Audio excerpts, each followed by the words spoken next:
વિસનગર તાલુકાના તરફવાળીનાથ અખાડા નૂતન મંદિરમાં મહાશિવલિંગનું સુવર્ણ શિખર પ્રાણ પ્રતિષ્ઠા મહોત્સવનું આયોજન કરવામાં આવ્યું હતું। 1100 કુંડાત્મક અતિરુદ્ર હોમના પ્રારંભની સાથે જ ગુજરાતભરમાંથી મોટી સંખ્યામાં લોકો પહોંચી ચૂક્યા હતા। 12 જ્યોતિર્લિંગ અને 4 ધામમાં આ શિવલિંગને લઈ જઈને તેનું પૂજન અર્ચન કરાયું છે।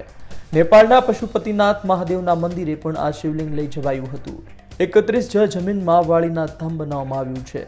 25,000 જેટલા સ્વયંસેવકો અહીં કામગીરીમાં જોડાયા હતા। છેલ્લા 1 વર્ષથી અહીંયા તૈયારીઓ ચાલી રહી હતી। આજથી 15 વર્ષ પૂર્વમાં આનો વિચાર થઈ ચૂક્યો હતો અને પૂજ્ય ગુરુદેવનું સપનું હતું કે જ્યારે આવો દિવ્ય ધામ અહીંયા બનાવીએ, લોકોનો એક આસ્થાનું કેન્દ્ર બને, શિવધામ તરીકે આ ખ્યાતમાન છે। આજુબાજુના બધા વિસ્તારોમાં ધર્મનો પ્રચાર અર્થે આ મંદિરની કામના કરવામાં આવી અને 2011ની અંદર આનું શિલાન્યાસ પૂજન કરવામાં આવ્યું। ત્યારથી લઈને આજ સુધી સતત મહેનત કરીને આ દિવ્ય મંદિર બનાવ્યું છે। 1.5 લાખ ઘનફૂટથી પણ વધારે પથ્થરમાં વપરાણો છે અને ખૂબ વિશાળ મંદિર। આપ જોઈ શકો છો કે ચારે બાજુ અતિ વિશાળ મંદિર, આનો ઘેરાવો પણ ખૂબ મોટો છે। પણ સોમનાથ મંદિરની ગરિમા જળવાઈ રહે એ આપણા બધા માટે એક જ્યોતિર્લિંગ સમાન રૂપ છે અને એની ગરિમા જળવાઈ રહે એટલે પૂજ્ય બાપુનો એવો ભાવ હતો કે એનાથી કરતાં આપણે આ મંદિરની હાઇટ ઓછી રાખવાની, એટલે આ મંદિરની હાઇટ આપણે 100 ફૂટ રાખવામાં આવે છે।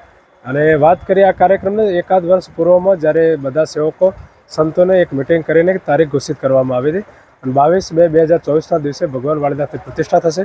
ગુરુપુષ્ય અમૃત સિદ્ધયોગમાં આપણે આ કાર્યક્રમ રાખીશું અને આનો પ્રચાર અર્થે આખા ગુજરાતમાં ગામે ગામ જઈને સંતોએ મહેનત કરીને ગામે ગામ પ્રચાર કર્યો છે, લોકોને જાગૃત કર્યા છે, લોકોને ધર્મ સાથે જોડ્યા છે, લોકોને યજ્ઞનું મહત્ત્વ સમજાવ્યું છે અને ગામે ગામ યજ્ઞનું મહત્ત્વ સમજીને આજે આખા ગુજરાતમાંથી 15,000 યજમાનો કરતાં પણ વધારે અહીંયા આહુતિ આપવાના છે। એટલે આ પણ એક વર્લ્ડ રેકોર્ડ હશે કે આટલા બધા મોટા પ્રમાણમાં યજમાનો અહીંયા આવી અને પૂજન અર્ચન કરશે અને સાથે યજ્ઞનો લાભ લેશે। આપણે જે શિવલિંગ છે, શિવલિંગનું મહત્વ ખૂબ જ છે, તેનું પાછળનું કારણ છે? આ શિવલિંગની જ્યારે આપણે વજનની વાત કરીએ તો આનું વજન 500 કિલો કરતાં પણ વધારે છે અને અમે એક સંકલ્પ કરીને નીકળ્યા હતા કે આપણે જ્યારે વાળીનાથ મહાદેવની પ્રતિષ્ઠા કરી રહ્યા છીએ તો એક અદ્ભુત વિચાર આવ્યો કે આપણે 12 જ્યોતિર્લિંગ અને 4 ધામ બધી જગ્યાએ શિવલિંગને આપણે લઈ જઈને ત્યાં પૂજન અર્ચન અને ગર્ભગૃહ સુધી લઈ જવાનું અને પૂજન અર્ચન કરાવવાનું।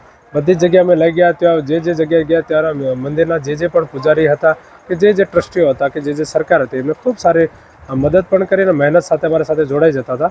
સતત 1.5 મહિનાની મહેનતથી આ યાત્રા પરિપૂર્ણ થઈ। આખા 12 જ્યોતિર્લિંગ, 4 ધામ અને નેપાળમાં પશુપતિનાથમાં પણ આ મંદિરને લઈ ગયા હતા।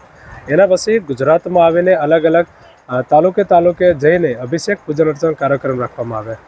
અત્યારે વાળીનાથ મહાદેવની જે પ્રાણ પ્રતિષ્ઠા મહોત્સવ અહીંયા ઉજવાઈ રહ્યો છે એના અંદર લગભગ 250 થી 300 એકરના અંદર વાળીનાથ નગરની રચના કરવામાં આવી છે અને એના અંદર વાળીનાથ નગરની અંદર અનેક બધી પ્રવૃત્તિઓ અત્યારે હાલ ચાલી રહી છે। બહુ મોટી યજ્ઞશાળા છે, લાખો લોકો ભોજન કરી શકે એવી વ્યવસ્થા છે, બીજા લોકોને રહેવા માટેની બહુ મોટી સુવિધા અહીંયા કરેલી છે। પૂજ્ય ભાવનું એક મૂવી અહીંયા બનાવવામાં આવી છે જેને બી લોકો જોવા માટે ઉત્સાહથી આનંદથી બધા જોઈ રહ્યા છે। રોજ ભારતના અને ગુજરાતના બધા ખ્યાતનામ કલાકારો અહીંયા આવીને રાત્રે ડાયરામાં એમનું પરફોર્મન્સ આપી રહ્યા છે। આ વાળીનાથ મહોત્સવ જે આપણા જે ધર્મ ઉત્સવ જે કહી શકાય જે ઉજવાઈ રહ્યો છે, તો નથી લાગતું કે આ એક હિન્દુત્વ યા બધા ધર્મોને ભેગા કરીને એક છત નીચે લાવવાનો એક પ્રયાસ બી હોય છે? જે ગુજરાતની યાત્રા અને ભારતભરની યાત્રા જે અમારા ગુરુદેવે કરી એના અંદર દરેક સમાજના લોકોને સનાતન ધર્મ પ્રત્યેની જાગૃતિ માટે એમને અથાગ પ્રયત્નો રાત દિવસ 4 મહિના સુધી એમને સતત ઉજાગરા કરીને જે કર્યું છે એનું જબરજસ્ત પરિણામ અહીંયા મળી રહ્યું છે। કોઈ પણ એક જ જ્ઞાતિના લોકોની પણ સમગ્ર ગુજરાતના તમામ વ્યક્તિઓ અહીંયા બહુ આસ્થા ધરાવીને લોકો અહીંયા આવી રહ્યા છે।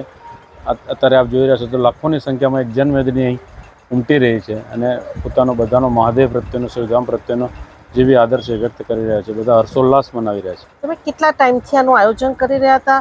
કેટલા સ્વયંસેવકો આની સાથે જોડાયેલા છે? અત્યાર સુધીમાં સ્વયંસેવકોની વાત કરીએ તો 20 થી 25,000 સ્વયંસેવકો અત્યારે વાળીનાથ નગરમાં દૂર સુધી બધા પોતાની સેવા રાત દિવસ જાગીને આપી રહ્યા છે અને આની તૈયારી તો 12 મહિના જ્યારે 4 મહિના પહેલાં જ્યારે ગુરુદેવે તારીખ નક્કી કરી હતી એ દિવસથી બધા જ મહેનત ખૂબ સ્વયંસેવકો દ્વારા થઈ રહી છે અને એનું પરિણામ આપણે અત્યારે જોઈ રહ્યા છે।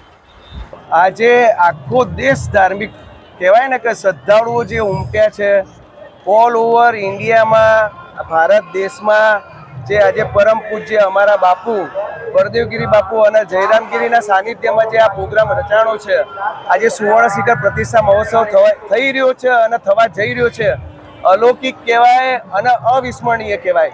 અને કદાચ અકલ્પનીય એમ કે આજે સ્વયંભૂ લોકો જે રીતે અહીંયા આગળ આ શ્રદ્ધાના સાગરમાં છલકાઈ અને જે આનંદ વિભોર કરતા જોઈએ છે ને, આપણને બી એમ થાય છે કે આપણે આપણું દવાખાનું બંધ કરીએ અને અહીંયા 24 કલાક રહીએ. અને આજે અમે અહીંયા આગળ કે પોઝિટિવ એનર્જી લેવા માટે અને આ શ્રદ્ધામાં છલકાવા માટે, એની જે વિસ્મૃતિ ખરી એનો અનુભવ કરવા માટે અમે અહીંયા 24 કલાક રહીએ છીએ. અને હું તો કહું છું કે ભારતભરમાંથી બી લોકો, એટલા બધા સરસ લોકો આવ્યા છે અને એનો આનંદ લે છે.